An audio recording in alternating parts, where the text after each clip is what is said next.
Bienvenue, que vous soyez là pour la première fois ou la centième fois. Tous, vous êtes les bienvenus. Content de retrouver ceux qui ont pu partir. Content de voir ceux qui ne sont pas partis. Il y a quelques semaines, une amie est rentrée dans un café. Je vous raconte une histoire vraie. Et elle demande un café. Jusqu'ici, rien de trop extraordinaire. Elle dit c'est combien? Et la personne en face lui répond c'est gratuit. Ah oui? Et puis la personne en face lui dit quelqu'un est venu il y a quelques minutes et a payé les 20 prochains cafés. Et là, elle regarde autour d'elle et elle dit la personne est toujours là. Et la personne dit non, il est parti. Donc, quelques semaines plus tard, je pense 2 semaines plus tard, inspirée par le geste, elle est allée dans le même café et elle a payé son café. Et puis elle dit voici pour les 4 prochains cafés. Elle est partie sans attendre de voir les réactions des uns et des autres.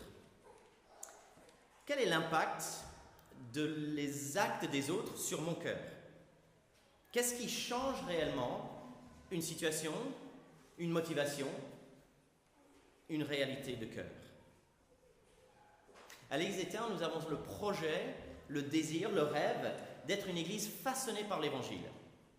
Nous voulons et nous croyons, nous voulons être façonnés par l'Évangile, nous croyons que la bonne nouvelle de Jésus change tout pour nous. Et dans les semaines qui viennent, nous allons en parler. Nous allons parler des évangiles, communauté et mission. Nous allons voir comment l'Évangile est puissant pour nous ensemble comme communauté, pour nous ensemble en mission, pour servir Jésus. Comment l'Évangile doit changer nos motivations. Comment l'Évangile doit impacter nos cœurs.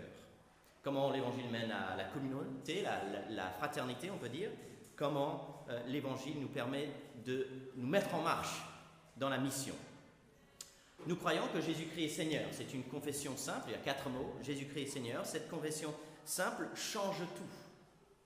Et cette confession-là, c'est notre fondement. C'est ce que nous croyons, la Bible nous enseigne. Celui qui est mort pour nos fautes, nos péchés, notre injustice, est maintenant ressuscité. Il est vainqueur de la mort, du mal. Il règne sur l'univers. Un jour, il sera juge de tous, sans exception. Il est Seigneur, ça veut dire que tout lui appartient. C'est lui le propriétaire de l'univers. Jésus-Christ est Seigneur. Cette confession nous unit avec des millions de personnes autour du monde, dans tous les pays, sur chaque continent. Mais peut-être plus important encore, cette confession nous unit à lui, à Jésus-Christ. Jésus-Christ est Seigneur. Il agit par son esprit pour changer nos priorités, pour façonner nos cœurs, pour former une fraternité et pour nous envoyer en mission, pour faire de nous des ambassadeurs. C'est un message tonitruant. Alors je vous invite à garder Tite ouvert, peut-être juste revenir une page en arrière, au chapitre 1, verset 5. L'apôtre Paul écrit « Je t'ai laissé en Crète afin que tu mettes en ordre ce qui reste à régler et que tu établisses des anciens dans chaque ville en suivant mes instructions. » Tite était un enfant spirituel de l'apôtre Paul, mon véritable enfant, verset 4 dans la foi, donc une sorte de fils spirituel pour l'apôtre Paul. Tite devait poser des bons fondements pour les églises en Crète. L'évangile avait été annoncé, mais il fallait structurer un peu les choses. Et le premier chapitre, pas mal là-dessus, sur les responsables d'église. Le deuxième chapitre, c'est pas mal l'évangile, on va dire, à la maison. Les chrétiens entre eux, chez nous, la famille, les hommes, les femmes, les enfants, etc.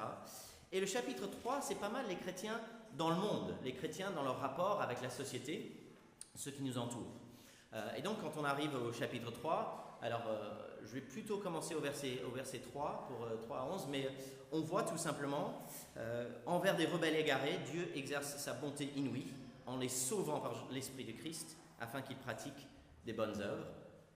Et un peu plus court, Jésus, la bonté pour les gens rebelles, la bonté pour la vie nouvelle. Verset 3. Nous aussi, en effet, nous étions autrefois stupides, rebelles, égarés, esclaves de toutes sortes de passions, de plaisirs. Nous vivions dans la méchanceté, dans l'envie. Nous étions odieux et nous nous détestions les uns les autres. Sympa, hein? Ça nous commence bien. Là. On est content d'avoir cette description. Eh bien, c'est l'apôtre Paul qui dit nous. Et c'est l'apôtre Paul qui était un pharisien, qui était un gars zélé pour Dieu et pour la loi, qui faisait beaucoup de bonnes œuvres, donnant la dîme, il faisait plein de choses pour Dieu en fait. Et là, du point de vue d'un chrétien qui regarde ce qu'il était avant, alors qu'il était un homme religieux et zélé pour Dieu, il dit « J'étais stupide, rebelle, égaré, esclaves de toutes sortes de passions et de plaisirs, vivant dans la méchanceté et dans l'envie, étant odieux et nous détestions les uns les autres. Voici ce que Paul dit sur quelqu'un de religieux, sur quelqu'un qui visiblement cherchait à obéir à Dieu, mais au fond, il était égaré, il était rebelle. Il était, lui aussi, alors qu'il était un pharisien, esclave des désirs, des plaisirs, vivant dans la méchanceté et dans l'envie. C'est quelqu'un de religieux, mais qui, dans le fond, était loin de Dieu. Et c'est vrai encore aujourd'hui, on peut être religieux ou pas du tout religieux. Dans les faits, ce qui se passe dans nos cœurs n'est pas beau. La méchanceté et l'envie, ça arrive. Nous détester les uns les autres, ça nous vient naturellement. C'est notre état naturel d'être esclave de désirs et de passions. C'est mon état. Parfois c'est visible, parfois ça nous arrive dans nos familles, dans nos lieux de travail, de voir en fait la façon dont un être humain peut être esclave d'un désir de cœur et que ça mène vers le mal et des conflits, etc. Parfois c'est plutôt caché. Et je pense plus on est religieux, comme Saül, le pharisien, était religieux, eh bien plus c'est caché. Et donc, c'est peut-être plus compliqué pour quelqu'un de très religieux et engagé, pratiquant, de vraiment accepter l'Évangile lorsqu'elle annonce que nous sommes égarés, rebelles, stupides devant Dieu. Alors que quelqu'un qui ouvertement rejette Dieu, c'est peut-être plus simple dans un sens de dire c'est ouvert, c'est là, c'est visible. Une rébellion invisible et parfois bien plus insidieuse. Mais que ce soit visible ou invisible, le cœur humain est un lieu d'esclavage. Et on le voit lorsqu'on est hypocrite, lorsque je dis ça c'est mal et puis je le fais. On le voit là dans les médias avec les scandales de harcèlement sexuel et autres hashtag MeToo, etc., qui commencent à rattraper des personnes qui ont été victimes elles-mêmes de harcèlement ou d'agissements du mal et se retrouvent accusées d'avoir elles aussi agi mal, être injustes dans ce domaine-là. On le voit en tant que parents, on dit une chose à nos enfants, voilà la norme que tu dois suivre, et puis quelques heures plus tard, le lendemain, en fait, l'enfant nous regarde parce qu'on est en train de franchir cette même norme qu'on venait de leur enseigner. Il y a un esclavage dans nos cœurs. Il y a des désirs, des passions, de volontés égoïstes qui nous rend esclaves. On peut le voir, je pense, au niveau société, avec le taux de divorce qui a beaucoup augmenté, parce que dans les faits, quand il y a moins de pression sociale pour que les gens disent il faut rester ensemble alors qu'on est malheureux, etc., eh bien, c'est difficile de rester ensemble alors que, en fait, on n'est pas en paix. Parce que si je vis dans l'intimité avec un pécheur qui est injuste, qui est esclave de ses désirs, ça va être difficile de rester en paix. Tout comme moi aussi, si je suis esclave de mes désirs et de mes passions, ça va être difficile pour moi d'être en paix avec l'autre, même si l'autre est parfait. Nous aussi, en effet, verset 3, nous étions esclaves, stupides, rebelles, égarés. Mais, verset 4, mais lorsque la bonté de Dieu notre Sauveur et son amour pour les hommes ont été révélés, il nous a sauvés, et il ne l'a pas fait à cause de nos actes de justice que nous aurions pu accomplir, verset 5, mais conformément à sa compassion, à travers le bain de la nouvelle naissance et le renouvellement du Saint-Esprit, qu'il a déversé avec abondance sur nous, par Jésus-Christ notre Sauveur. Lorsque la bonté de Dieu se fait connaître, lorsque Dieu vient révéler sa générosité, tout bascule. Mais lorsque la bonté de Dieu notre Sauveur et son amour ont été révélés, lorsque Jésus est venu, lorsque Jésus est mort, tout d'un coup, on découvre un Dieu sauveur, un Dieu qui sauve des rebelles, un Dieu qui sauve des gens religieux ou des gens irreligieux, pas des gens bien. Jésus le dit, il le répète, n'est-ce pas, je suis venu secourir des perdus. Jésus est venu pour le salut, pour le pardon, pour la restauration de prostituées et de voleurs. Il est venu pour sauver des hypocrites religieux, des rebelles cachés ou visibles, des rebelles de toutes sortes. Il est venu faire du bien à des gens qui lui ont fait du mal. Peut-être vous avez un voisin qui est sympa et vous vous entendez bien avec ce voisin. Et ça vous arrive peut-être de rendre service à ce voisin. Et à la base, vous dites, en fait, il est sympa, on se rend service mutuellement. C'est pas très compliqué. Mais si vous aviez un voisin que lorsque vous le croisiez, il vous crache au visage, il vous insulte, lui faire du bien, c'est beaucoup plus compliqué, n'est-ce pas? Dans un sens, c'est impensable de faire du bien à quelqu'un qui est odieux avec nous.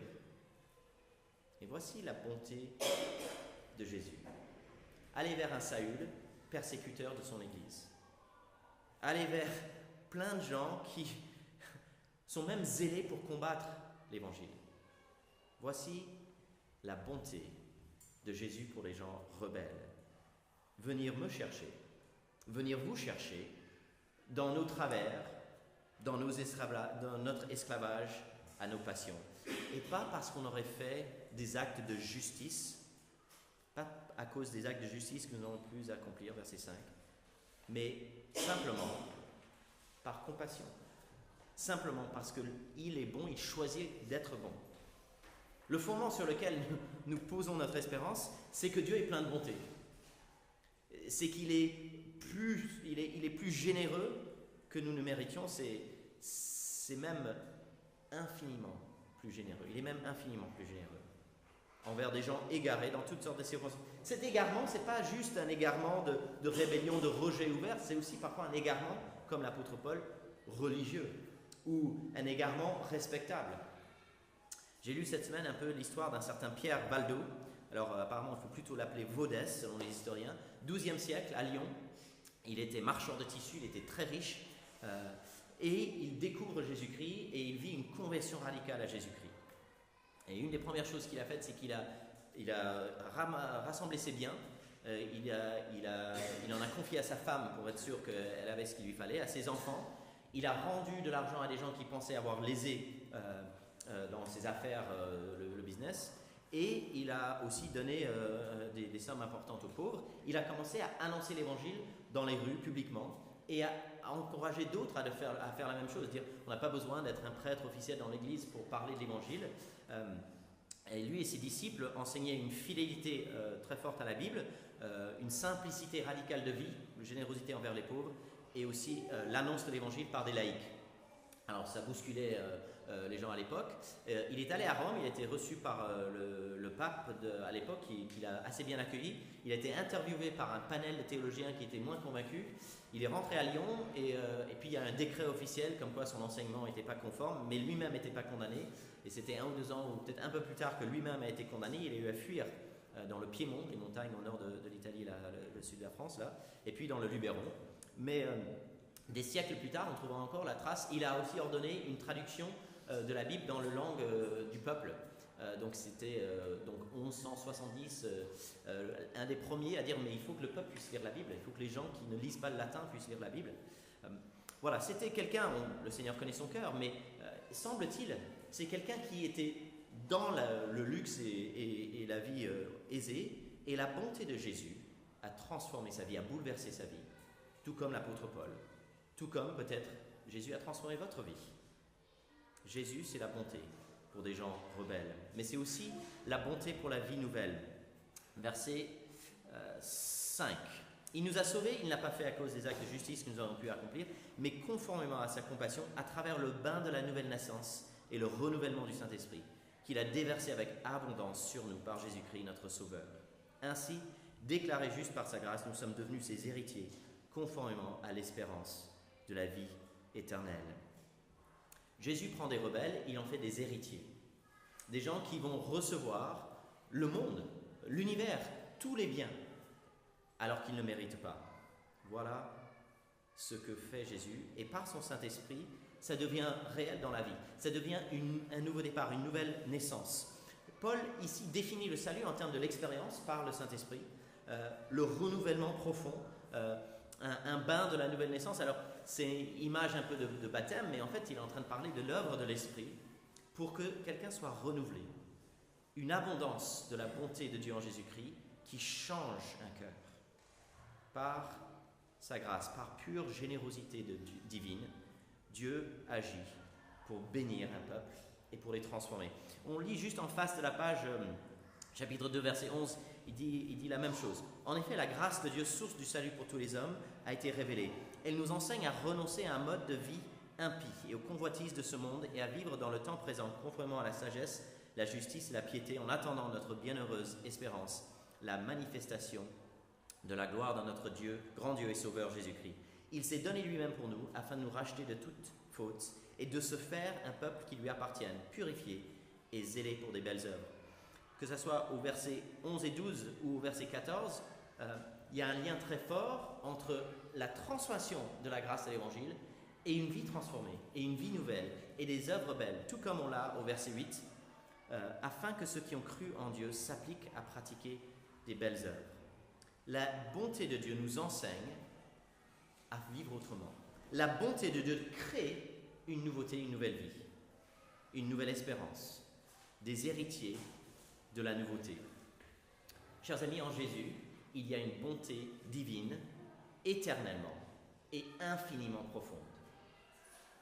En Jésus, il y a une bonté divine, éternellement et infiniment profonde. Et cette bonté divine renouvelle, transforme, donne une nouvelle vie. C'était à l'âge de 16 ans que j'ai répondu à l'Évangile en me confiant à Christ par le travail des responsables du groupe de jeunes de l'Église. Et une des premières choses que le Saint-Esprit a fait dans mon cœur dans les mois qui ont suivi, c'était de me montrer en fait mon péché, de me montrer des choses que je n'avais pas vues avant, des paroles, des actes, des pensées qui n'étaient vraiment pas bonnes et dont j'avais vraiment pas conscience en fait. J'ai découvert mon péché. J'ai découvert aussi la beauté de la Bible. J'ai commencé à aimer la parole de Dieu. Voici comment l'Esprit de Jésus donne la vie nouvelle, par une transformation de nos perspectives sur nous-mêmes, sur le monde, sur sa parole, sur la Bible. Voici la bonté qui crée une nouvelle vie. Verset 8. Cette parole est certaine. Non. Paul écrit à Tite, ce responsable qui doit mettre de l'ordre dans les églises à Crète.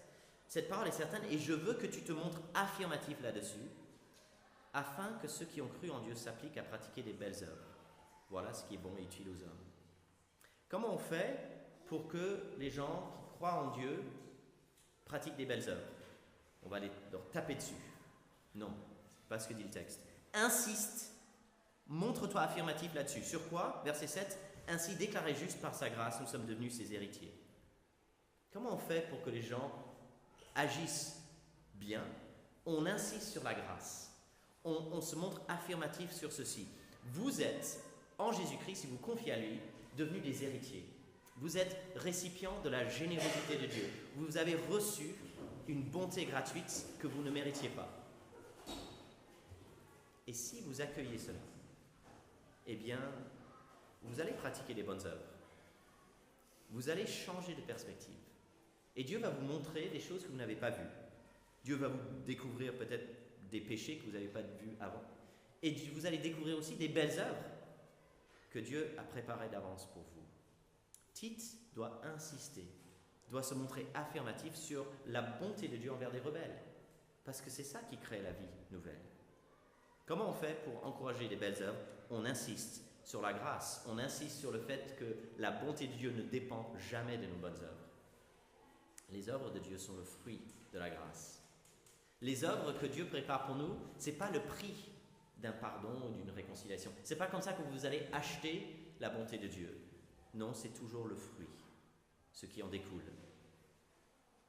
Vous vous rappelez cette histoire que j'ai racontée au début de notre amie qui a découvert que son café était gratuit parce que quelqu'un avait payé 20 cafés aux gens et elle a fait de même. Elle a dit qu'elle n'a pas payé 20, elle en a payé 4, mais si elle n'avait pas reçu cette grâce, si elle n'avait pas reçu ce petit geste qui lui a sauvé 2,50 €, je ne sais pas, elle n'aurait pas été elle-même vecteur de grâce à son tour. L'Évangile est la puissance de Dieu pour transformer nos pensées, nos perspectives, mais après nos paroles et nos actes. Peut-être ça m'arrive de manquer de motivation pour faire le bien.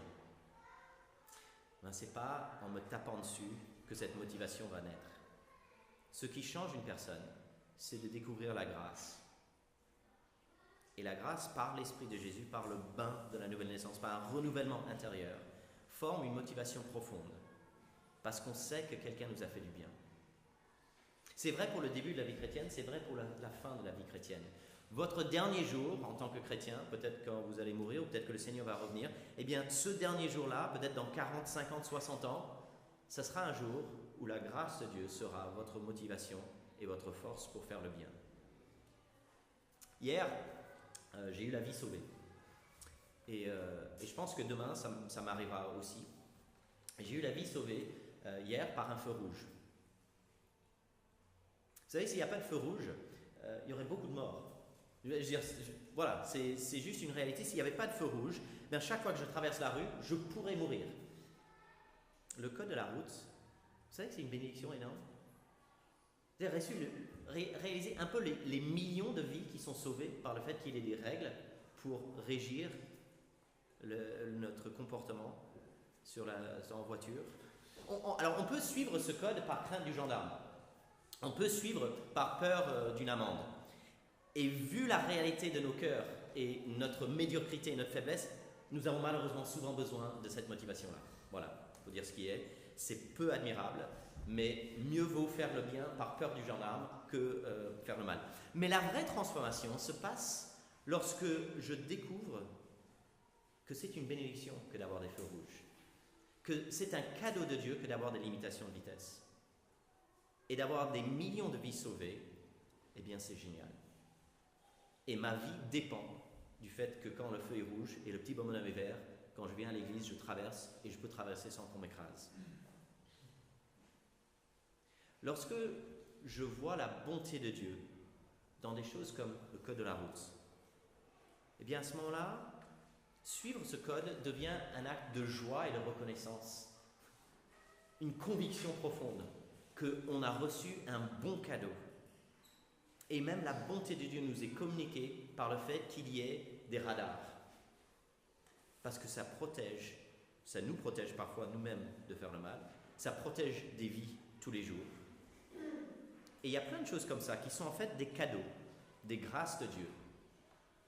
Vous avez, pour la plupart, je crois, un travail. Vous avez un appartement ou une maison. Vous allez manger ce midi.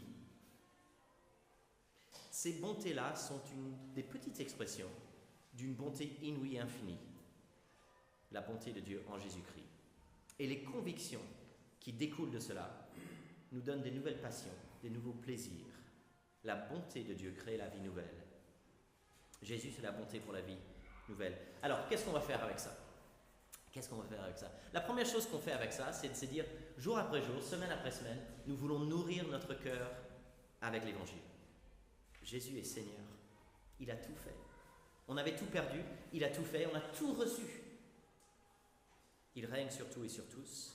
Sa mort parfaite, sa résurrection triomphante, son retour glorieux, la justice qu'il va instaurer, tout est époustouflant dans l'Évangile, tout est tonitruant. Et ça change mon cœur. Ce dont nous dit la Bible, c'est ça qui nous donne des bonnes motivations pour faire le bien, pour essayer de pratiquer un peu l'amour et la générosité que Dieu a déjà pratiqué envers nous. Dans ce texte que Romain nous a lu, merci, il parle de folles spéculations, généalogie, disputes, conflits relatifs à la loi, des conflits sans valeur, nuisibles, des divisions, verset 10. Donc voici des choses à éviter. Déjà, une première belle œuvre à faire, c'est d'éviter des spéculations, des conflits inutiles. Alors, je ne suis pas grand connaisseur, mais j'ai quand même l'impression que sur les réseaux sociaux, il y a beaucoup de conflits inutiles. Donc déjà, réfléchir un peu à ce que je fais pour dire, est-ce que ça c'est utile ou est-ce que c'est une sorte de spéculation, une folie en fait, et ça ne sert à rien. Voilà, on peut déjà réfléchir un peu à ça. Mais c'est beaucoup plus large, n'est-ce pas? Participer à une dispute stérile, ce n'est pas que sur les réseaux sociaux. Des divisions, eh bien ça existe et nous devons les combattre et essayer de garder l'unité à cause de la grâce de Dieu. À l'Église éterne, nous voulons tout le temps méditer l'Évangile pour qu'elle nous transforme. Priorité, motivation. Cet Évangile peut changer mon cœur par l'action invisible de l'Esprit de Jésus. Dieu, il nous change par l'Évangile. Dieu nous permet de voir des choses, des péchés, mais aussi des belles œuvres que je n'avais pas vues avant. Dieu vous a fait grâce. Et donc, je vous invite à dire, à la suite de la générosité de Dieu, comment je pourrais faire du bien à une sœur, à un frère dans l'Église? Quelle bénédiction pourrais-je apporter demain à ce collègue pénible? Particulièrement à celui-là. L'Évangile et elle seule renouvelle une vie. L'Évangile est la puissance de Dieu pour changer nos priorités, mais aussi pour former une communauté, pour rendre tangible la fraternité, pour nous envoyer en mission ensemble. Nous allons le méditer pendant les semaines à venir. Mais en attendant, est-ce que je suis en train de me laisser entraîner dans un débat stérile sur un réseau social? Est-ce que j'évite les conflits et les disputes? Est-ce que je rejette la division? Est-ce qu'on est prêt à avertir celui qui met de la division? Est-ce que on demande à Jésus de nous aider à refléter un peu sa générosité à la maison, au travail, dans les transports, avec mes amis, à l'église? Nous avons cette conviction que Jésus-Christ est l'expression parfaite de la bonté de Dieu, une bonté divine envers des gens rebelles, religieux comme Paul ou irreligieux. Et cette bonté crée la vie nouvelle. À l'Église éterne, chers amis, l'Évangile est notre seule puissance. Et mes bien-aimés, cette puissance nous suffit. Jésus, c'est la bonté pour les gens rebelles et la bonté pour la vie nouvelle. Nous prions. Père Céleste, nous te bénissons pour ta parole, nous te bénissons pour ton esprit. Merci d'avoir déversé sur nous avec abondance le renouvellement. Merci de nous avoir déclarés justes par ta grâce. Donne-nous cette conviction profonde que, en et par Jésus-Christ, nous sommes devenus des héritiers. Nous avons reçu une espérance de vie éternelle. Convainc-nous de cela, Seigneur, afin que notre perspective et nos motivations soient changées, transformées, afin que notre cœur soit renouvelé par ton esprit. Fais de nous un peuple qui agit avec joie, avec sagesse, avec amour et générosité. Fais de nous un peuple qui bénit ceux qui nous entourent, pour l'honneur de ton nom et pour le bien de nos voisins, nos collègues, nos cousins, nos amis. Nous te le prions au nom de Jésus-Christ. Amen.